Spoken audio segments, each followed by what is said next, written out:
Healthy ആയിട്ടുള്ള ചീര കൊണ്ട് ഇന്ന് നമുക്ക് ഒരു പക്കോട എങ്ങനെ ഉണ്ടാക്കുന്നതെന്ന് നോക്കാം. അതിനു വേണ്ടി പൊന്നാങ്കണ്ണി ചീരയാണ് എടുത്തിട്ടുള്ളത്. ഇത് കണ്ണിന് ഏറ്റവും നല്ല ഔഷധ ഗുണമുള്ള ചീരയാണ്. ഈ ചീര തുടർച്ചയായിട്ട് എടുത്തു വന്നാൽ നമ്മുടെ കണ്ണിൻ്റെ കാഴ്ചശക്തിക്ക് നല്ലതാണ്.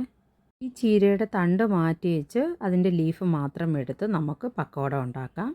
അതിനു വേണ്ടി 3 വലിയ സ്പൂണ് കടലമാവ്, 4 സ്പൂൺ മഞ്ഞൾപ്പൊടി, 1 പച്ചമുളക് കുഞ്ഞു കുഞ്ഞായിട്ട് കട്ട് ചെയ്തത്, 1 സ്പൂൺ ഉപ്പ്, 1 പിഞ്ച് ഗരം മസാല പൗഡർ ഇട്ട് കൊടുത്ത് നന്നായിട്ടൊന്ന് നമുക്ക് മിക്സ് ചെയ്ത് യോജിപ്പിക്കാം.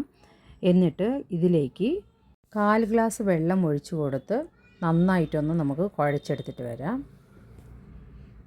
ഇതിലേക്ക് 1/2 സ്പൂൺ മാവ് കൂടി നമുക്ക് ആഡ് ചെയ്ത് നന്നായിട്ട് കുഴച്ചെടുത്തിട്ട് വന്നിട്ട് പക്കോട ഉണ്ടാക്കിയെടുക്കാം.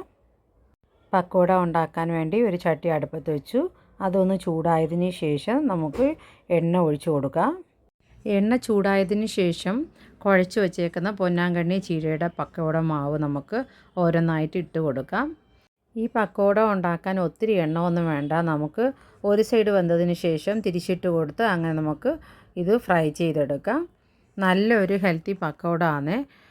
ഈ ചീരയാണെങ്കിൽ കണ്ണിന് ഏറ്റവും നല്ലതാണ്. നിങ്ങൾ ഇതേപോലെ ചീര കൊണ്ടുള്ള പക്കോട ചെയ്ത് നോക്കണേ. തിരിച്ചിട്ട് കൊടുത്ത് ഒന്ന് ഫ്രൈ ചെയ്തെടുക്കാം. നല്ല ഫ്രൈ ആയി വന്നിട്ടുണ്ട്. നമുക്ക് കോരി മാറ്റാം. അങ്ങനെ പക്കോട റെഡി ആയിട്ടുണ്ട്. ഇതേപോലെ നിങ്ങളും ഉണ്ടാക്കി നോക്കണേ.